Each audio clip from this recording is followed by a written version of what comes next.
Assalamualaikum warahmatullahi wabarakatuh.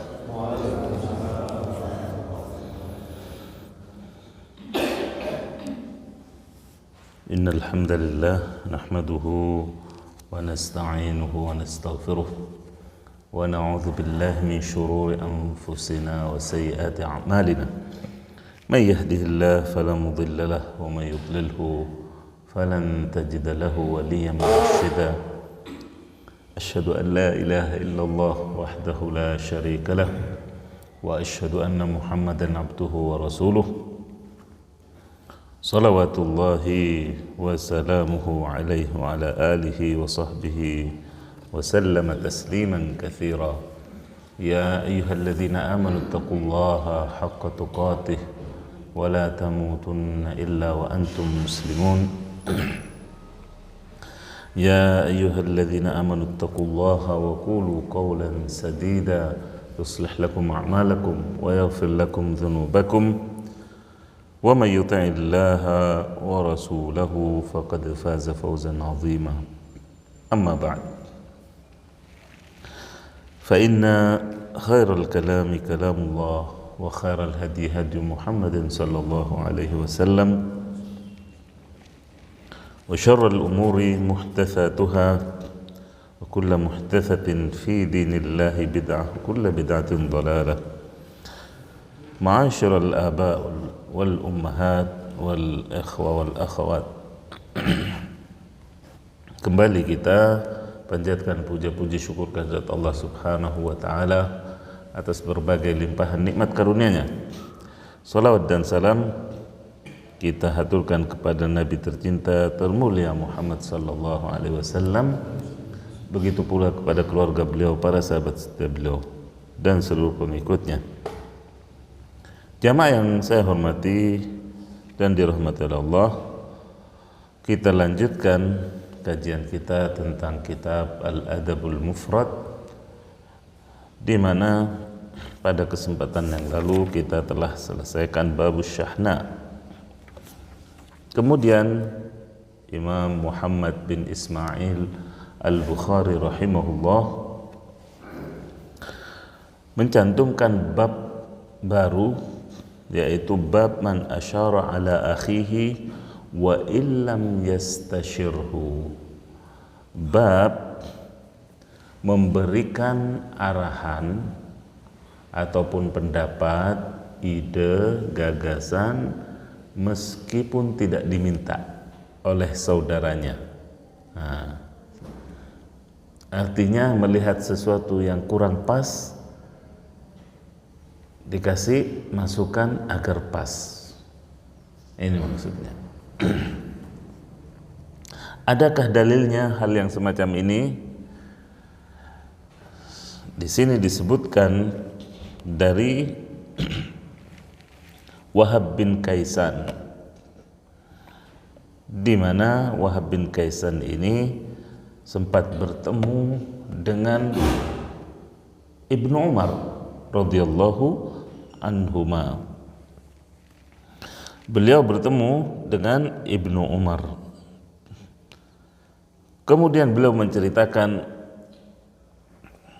anna Ibnu Umar ra'a ra'iyan wa ghanaman fi makanin qabih wa ra'a makanan amsal minhu. Bahwasanya suatu ketika Ibnu Umar ini berjalan di padang pasir yang sedikit menjauh dari kota, kemudian melihat penggembala dan kambing di tempat yang kurang layak, di tempat yang tidak pas, jauh dari mata air misalnya, atau juga bukan di tengah rumput tapi ya di pinggirnya.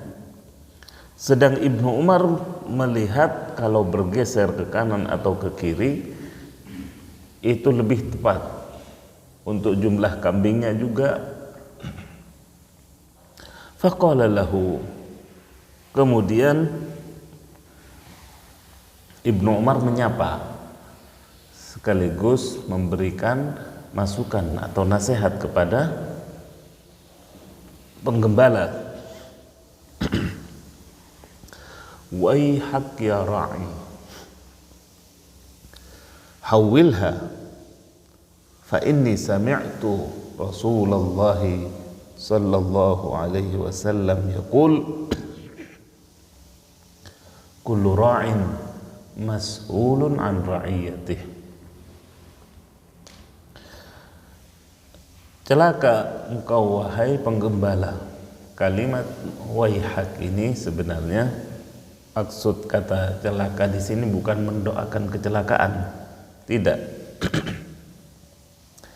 Tapi ucapan ini biasa diungkapkan oleh orang Arab untuk memberikan perhatian lebih kepada orang yang diajak bicara. Kalau dipanggil namanya saja mungkin kurang fokus, kurang fokus.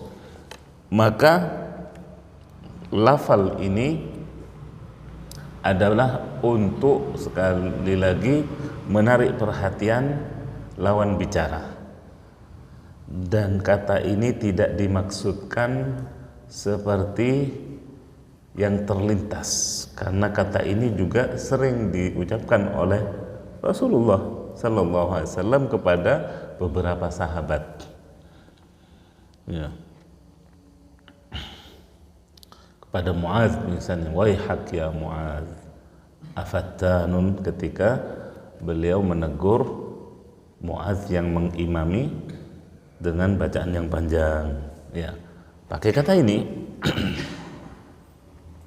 Maka Ibnu Umar menyapa penggembala tadi dengan kata-kata yang sama, yang memang saat itu santer digunakan. Wahai penggembala, kata Ibnu Umar, hawilha, pindahkan tempatnya, tempat kambing-kambing, karena aku mendengar Rasulullah Sallallahu Alaihi Wasallam bersabda, kullu ra'in mas'ulun an ra'iyatih. Setiap penggembala itu akan ditanya tentang gembalaannya. Ini makna dasar, makna harfiah daripada hadis ini.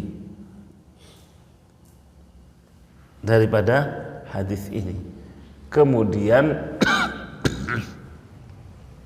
ditafsirkan lebih jauh atau lebih meluas lagi dengan yang sering kita baca, setiap pemimpin adalah apa? Bertanggung jawab atas rakyatnya. Suami bertanggung jawab atas istri dan anaknya, kemudian dan seterusnya. Hadis yang panjang. Namun pada dasarnya sekali lagi makna letterlexnya adalah yang pas atau yang disebutkan oleh Ibnu Umar dalam kasus yang beliau hadapi ini, alami ini, ya, yang beliau alami. Maka ketahuilah setiap penggembala itu akan ditanya tentang gembalaannya. Itu setiap pemimpin akan ditanya tentang kepemimpinannya. Setiap kepala akan ditanya tentang bawahannya. Seperti itu, ya. Seperti itu penjabarannya. Nah, di sini Ibnu Umar tidak diminta oleh penggembala tadi, misalnya melihat, oh ini Ibnu Umar, yaitu sahabat Nabi, ayahnya juga sahabat, Masya Allah, coba nasihati saya. tidak menunggu begitu. Ibnu Umar tidak menunggu permintaan, tapi ketika beliau melihat sesuatu yang tidak pas, beliau memberikan wejangan, beliau memberikan masukan agar apa yang dilihatnya itu sesuai dengan yang diharapkan, karena termasuk kezaliman ketika membiarkan sesuatu tidak pada tempatnya. Kambing-kambing itu yang tidak berakal, kambing-kambing tadi yang tidak berakal dibiarkan, misalnya kalau dibiarkan atau dihalangi dari makan di padang yang terbuka, di tanah yang tak bertuan, maka dia akan menurut saja, ya, akan menurut saja. Akan tetapi ketika penggembala tadi merasa bertanggung jawab atas gembalaannya, maka tentunya akan menerima nasihat atau masukan dari Ibnu Umar tadi dan peringatan, bahkan dengan sabda Nabi alaihi salatu wassalam, sehingga cukuplah itu membuat penggembala tadi menjadi sadar diri ataupun merubah tempat gembalaannya. Nah, kemudian jamaah yang dirahmati oleh Allah, ada airnya. Bab man kariha amsal as-su. Imam Bukhari beralih kepada bab selanjutnya, yaitu bab tentang tidak disukainya permisalan yang buruk. Permisalan yang buruk.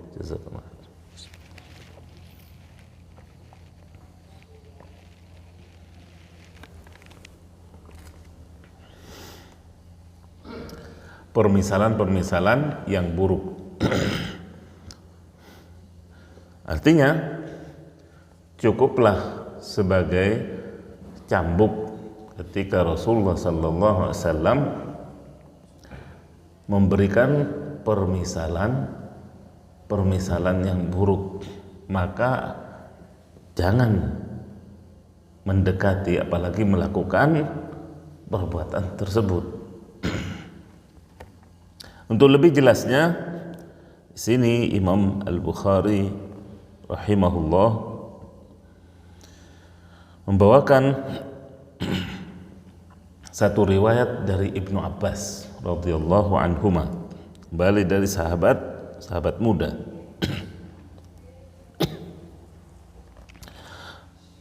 Bahwasanya Nabi sallallahu alaihi wasallam pernah bersabda, laisa lana mathalus saw al-aidu fi hibatihi kal kalbi yarji'u fi qai'ihi. Bukanlah tepat atau tidak tepat, bukanlah untuk kita permisalan yang buruk itu, bukanlah untuk kita, yaitu bukanlah untuk kaum mukmin. Orang yang meminta kembali hibahnya atau pemberiannya itu seperti anjing yang menelan kembali muntahnya. Na'udzubillah.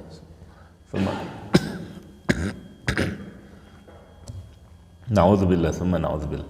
Permisalan yang amat buruk, ya. Bagaimana Rasulullah SAW mengumpamakan mereka yang telah memberikan sesuatu kemudian memintanya kembali seperti binatang, bahkan termasuk binatang yang dinajiskan, diharamkan. Kita jangankan memakannya, memeliharanya juga terbatas. Memeliharanya dengan alasan tertentu, maslahat tertentu yang dibolehkan, yaitu anjing. Orang yang meminta kembali hibahnya atau pemberiannya seperti anjing yang muntah kemudian menelannya kembali. Ya, sudikah kita, jangankan muntah, ludah saja yang sudah dikeluarkan mustahil kita kembalikan. Maka seperti itulah hendaknya kita ketika memberikan sesuatu, maka tidak usah menoleh lagi, tidak usah diingat-ingat lagi. Itu maksudnya. Karena ya, Allah juga sebelumnya telah melarang kita kaum mukminin agar jangan sampai membatalkan pemberian-pemberian kita. Ya ayyuhalladzina amanu la tubtilu shadaqatikum bil manni wal adha. Wahai orang-orang yang beriman, janganlah kalian batalkan pahala sedekah kalian, ganjaran yang sudah disiapkan untuk amal soleh kalian, untuk sedekah kalian, dengan mengungkit-ungkit bilman dan juga gangguan. Ada tak ngungkit tapi ganggu. Ganggunya gimana? Macam-macam. Ya. Di antara bentuk gangguan adalah ketika kita memberikan sesuatu di hadapan orang, itu ada. Nah, dilihati banyak orang kemudian kita dikasih, itu masuk dalam larangan ini, karena kita seolah menjatuhkan martabat atau kehormatan atau orang yang kita kasih. Karena ya, jangan tambah kecilnya hati orang yang menerima pemberian itu dengan dengan cara kita memberikannya.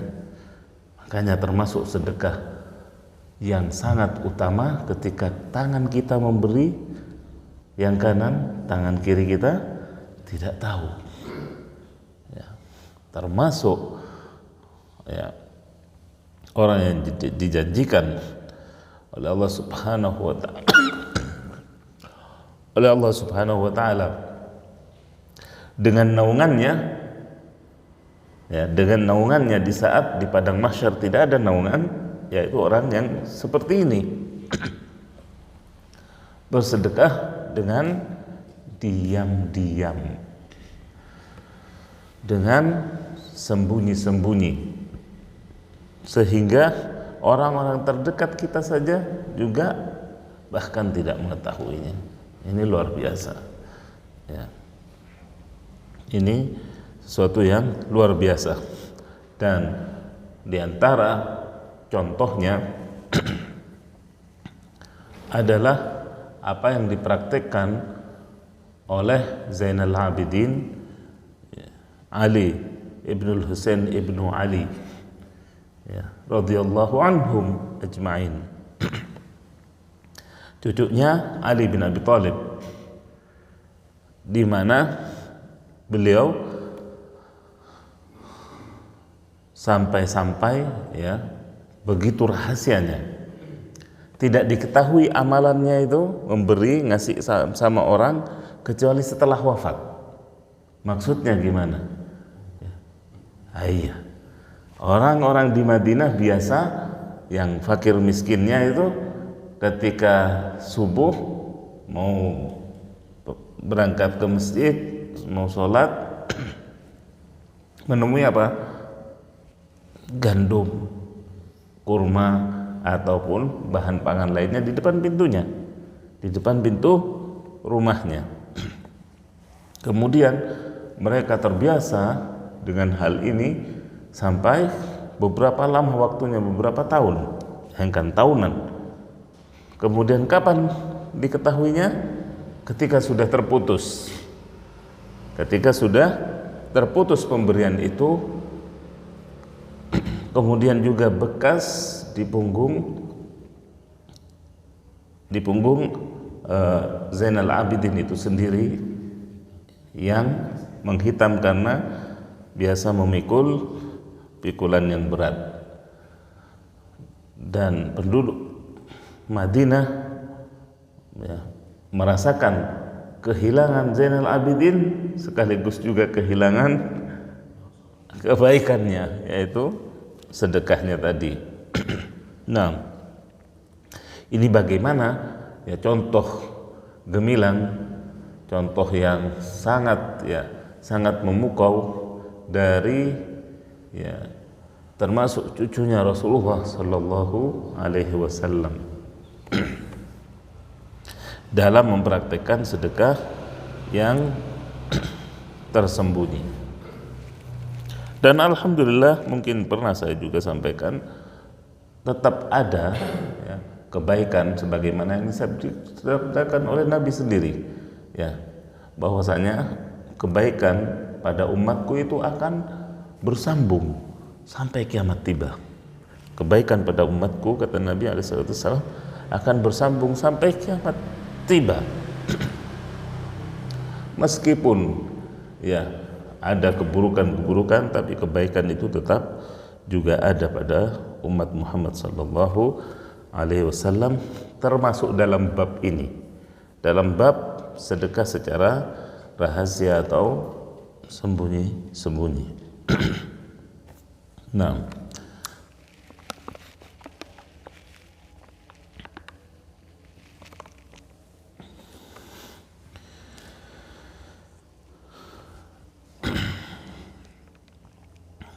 kemudian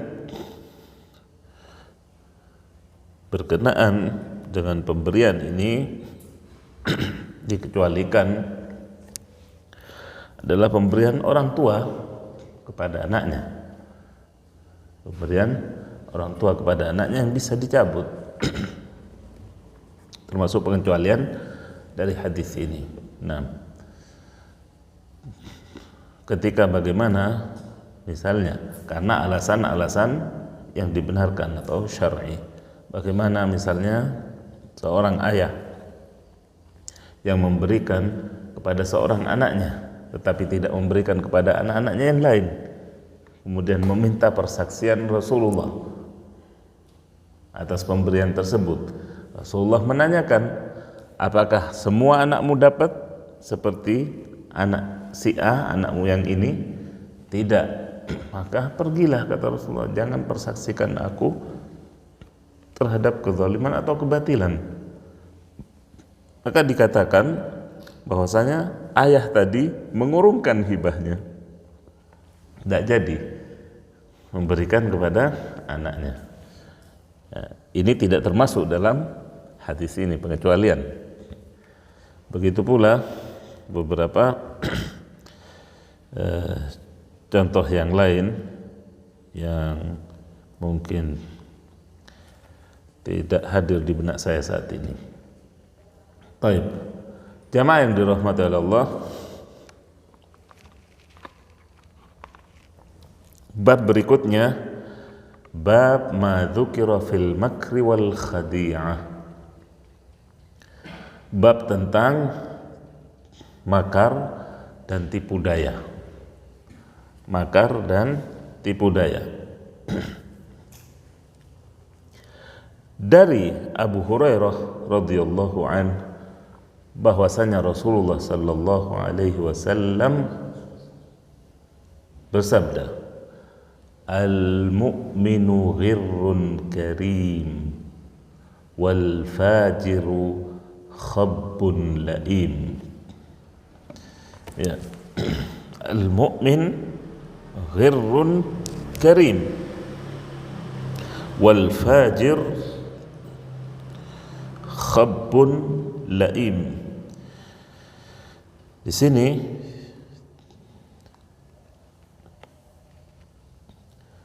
Rasulullah menggambarkan watak dasar seorang mukmin, di mana al-mu'min salimun nafs, ya, yaghurru kullu ahadin wa yaghurruhu kullu syai' wa la ya'rifu asy-syarr, kata pensyarah di sini. Bahwasanya orang mukmin itu tidak polos, tidak ngerti keburukan, tidak ngerti tipu menipu, tidak culas, tidak curang. Itu watak dasar mukmin. Karim juga dermawan. Itu sifat mukmin, kata Rasulullah SAW. Wal fajiru khabbun la'im. Sedangkan orang fajir, maksudnya di sini dengan kefajiran adalah orang kafir, karena lawan daripada mukmin kafir. Orang kafir itu adalah suka tipu muslihat, dan berani untuk melakukannya, dan berani jari. Di sini dikatakan khadda'un jari, suka, ya, tipu menipu dalam perdagangan, ya, tipu menipu dalam hal-hal keduniaan lainnya juga. Sedangkan orang mukmin karena, ya, sifat kebaikan yang mendasar pada dirinya, maka, ya, dia itu suka sering dimanfaatkan,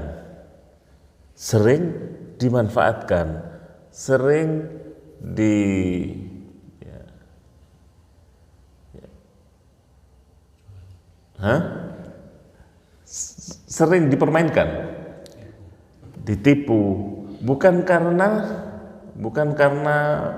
bodoh, tidak, tapi karena memang tabiatnya, ya, dan dari akhlaknya yang tinggi, saking baiknya, dari begitu baiknya, sehingga kebaikannya itu dimanfaatkan sama orang yang tidak bertanggung jawab, sama orang non muslim, sama orang kafir, sehingga dia pun juga tidak sadar atau tidak mengerti seluk-beluk tipu menipu itu.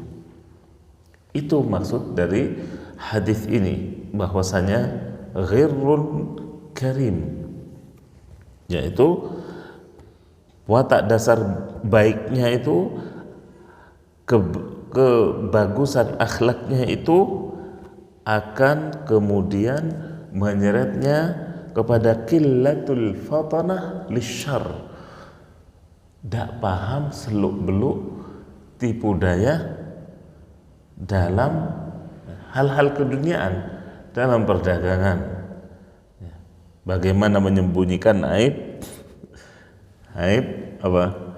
barang. Itu orang mukmin tidak terpikirkan, bahkan tidak terpikirkan. Tapi coba antum, ya, melihat misalnya video bagaimana di bandara, di pelabuhan, penyelundupan dari bandar-bandar narkoba misalnya. Hal yang tidak terpikirkan oleh seorang mukmin. Bagaimana seseorang rela dioperasi perutnya hanya untuk ditaruhi barang begitu? Enggak. Kita tidak tutup ke sana karena kita memang polos dalam hal itu. Tidak ada. Dan berbagai ya contoh-contoh yang lainnya. Jadi tabiat seorang mukmin begitu tingginya akhlaknya dari hal-hal yang semacam ini, bahkan pura-pura tidak melihat, itu karimnya. Tadi kalau ghirrun yaitu kepolosannya, tapi juga kalaupun melihat karim, alah biar dah. Ya, kadang kita seperti itu, ya kan, barang kita ya kurang hitungannya, kurang 2, kurang 3, alah biarlah. Ini karimnya di sini mukmin. Itu sifat mukmin, bukan sekali lagi karena tidak tahu, bukan karena kebodohan, tidak. Karena memang menghindari juga seluk-beluk penipuan. Jalan-jalan keburukan. Itu makanya Nabi gandengkan dengan karim, yaitu kemuliaan akhlaknya. Sedangkan al-fajir yang dimaksud di sini adalah al-kafir, khabbun dalam riwayat lain khibbun laim, yaitu tercela, mahir dalam tipuan, dalam fasad atau kerusakan. Yang ditampakkan beda dengan yang disembunyikan. Maka sekali lagi orang mukmin jauh dari yang demikian.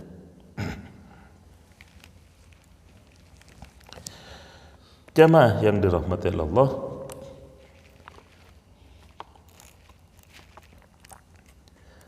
kemudian Imam Al-Bukhari rahimahullah berpindah kepada bab selanjutnya, yaitu bab as-sibab, bab ya, cela mencela atau umpat mengumpat.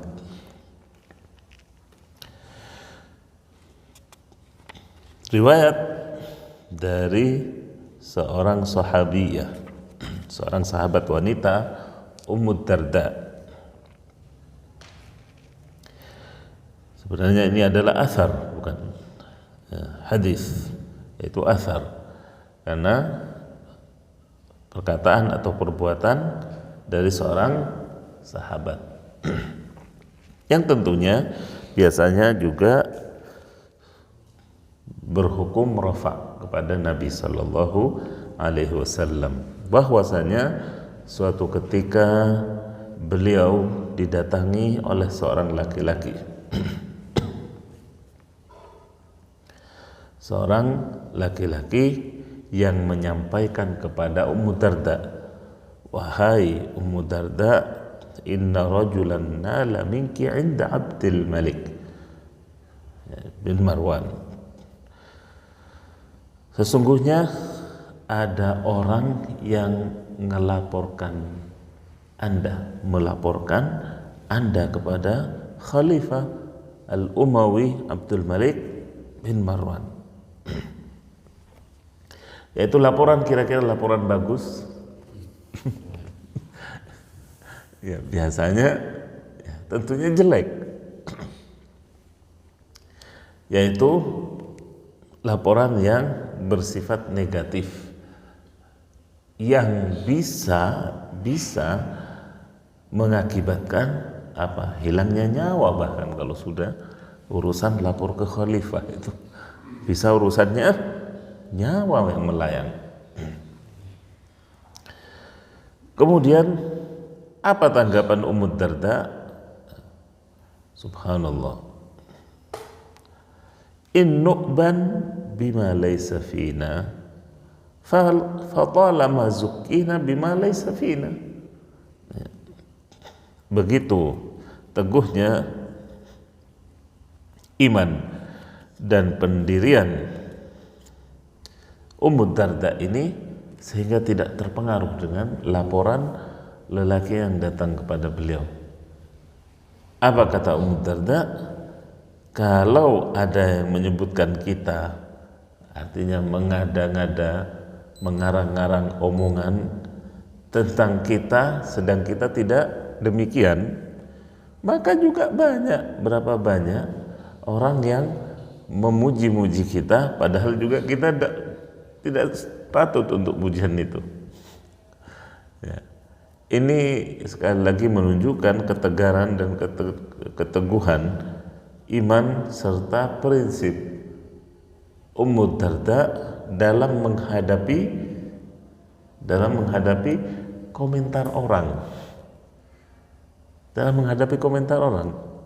Kalau kata orang sekarang apa? Dipuji tidak terbang, dicerca atau dicela tidak tumbang. Seperti itu. Itu maksud Ummu Darda. Kalau ada yang laporin aku ke khalifah begitu, ya, maka di beberapa majelis atau di beberapa tempat yang lain justru boleh jadi aku dipuji. Dan hemat beliau bahwasanya apakah seorang Ummu Darda mampu membahayakan seorang khalifah Al-Umawi sekelas Abdul Malik bin Marwan? Bisa apa Ummu Darda? Itu hemat beliau. Jadi mau dilaporin, mau difitnah, mau diapakan di hadapan Abdul Malik bin Marwan, Abdul Malik bin Marwan ya tentunya amat lapang dadanya dan amat berat ya pemikirannya, amat jauh pandangannya untuk memutuskan hal-hal yang ya berkaitan atau membahayakan Ummu Darda. Apa manfaatnya buat beliau? Jadi seperti itulah Ummu Darda menghadapi dan menanggapi apa? Bisa jadi orang ini sebagai namam, itu orang yang mengadu domba. Bisa jadi orang ini yang melapor karena tidak disebutkan di sini, bisa jadi ia adalah orang yang namam atau pemindah omongan, pengadu domba. Wallahu a'lam. Silakan Bapak.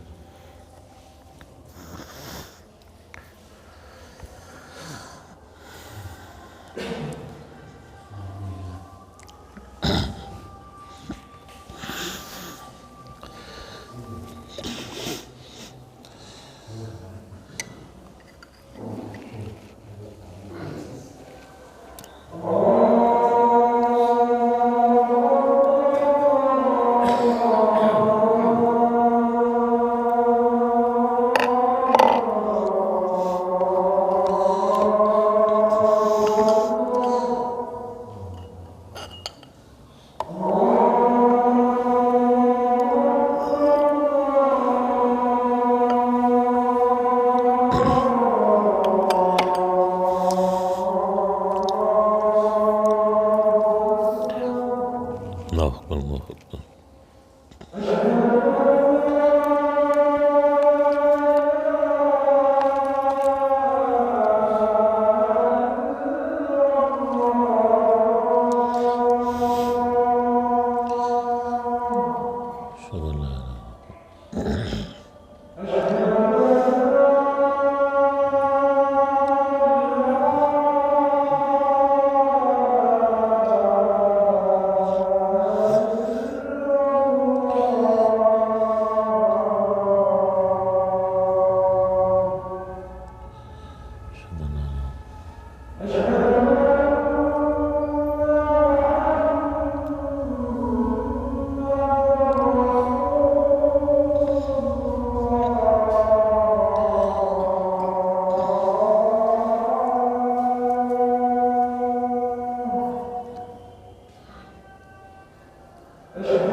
Sudah.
Kemudian hadis yang kedua kita lanjutkan sedikit dari Abdullah bin Mas'ud radhiyallahu an, bahwasanya idza qala ar-rajulu li sahibihi anta aduwi faqad kharaja ahaduhuma min al-islam aw bari'a min sahibihi illa man tab. Di sini terdapat riwayat dari Abdullah bin Mas'ud yang berkata, apabila ada orang yang mengatakan kepada temannya, engkau adalah musuhku. Di sini kata musuh bukan berarti musuh dalam hal dunia, keduniaan, tidak. Disebutkan dalam hadis Abu Dzar atau riwayat yang lain, yaitu man da'a rajulan bil kufri ai aduwallah, orang yang memanggil orang lain dengan wahai musuhku atau musuh Allah, yaitu wahai orang kafir. Memanggil teman sesama muslim dengan panggilan yang demikian itu amat berbahaya, bahkan sangat berbahaya ya. Karena apa? Kalimat itu bisa mengeluarkan salah satunya. Kalau yang dipanggil itu memang layak untuk keluar dari Islam, maka demikian adanya, berarti dia keluar dari Islam.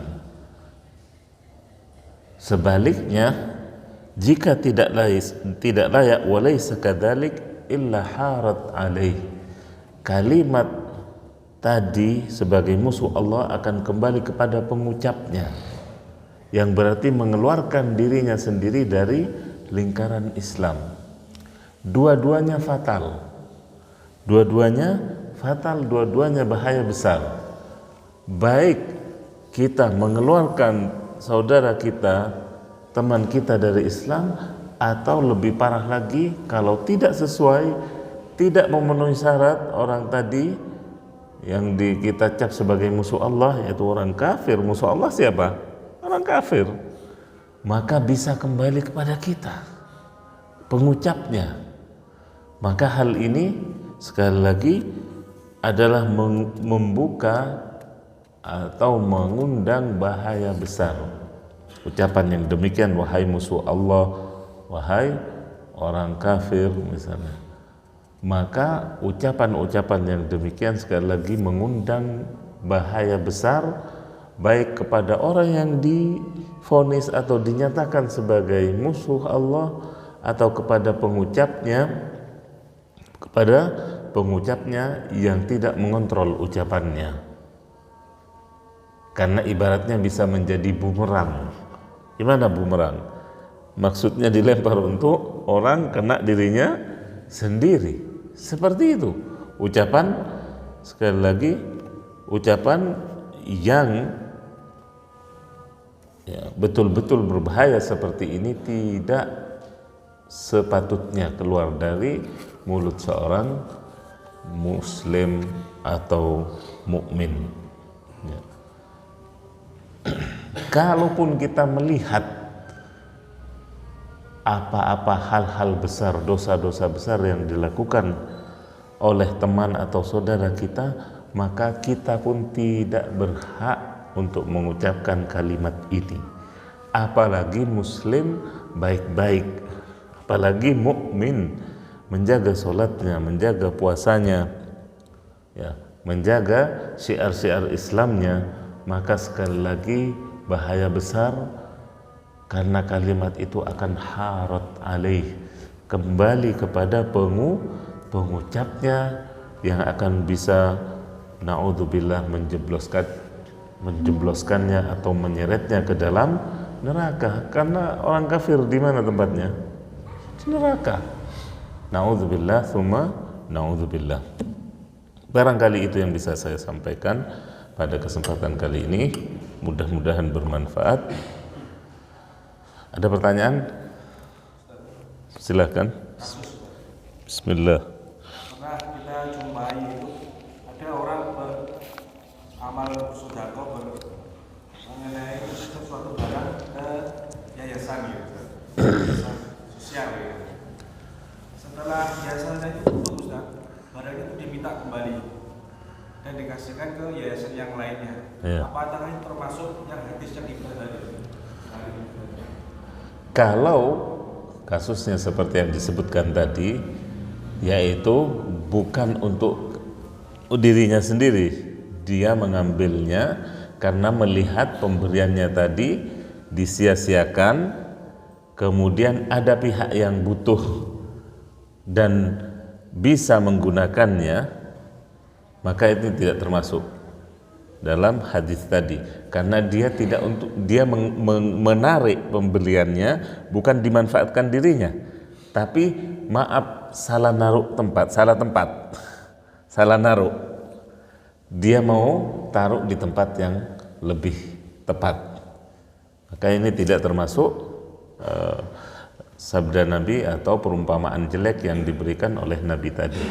Allahu a'lam. Barakallahu fikum. Assalamualaikum warahmatullahi wabarakatuh.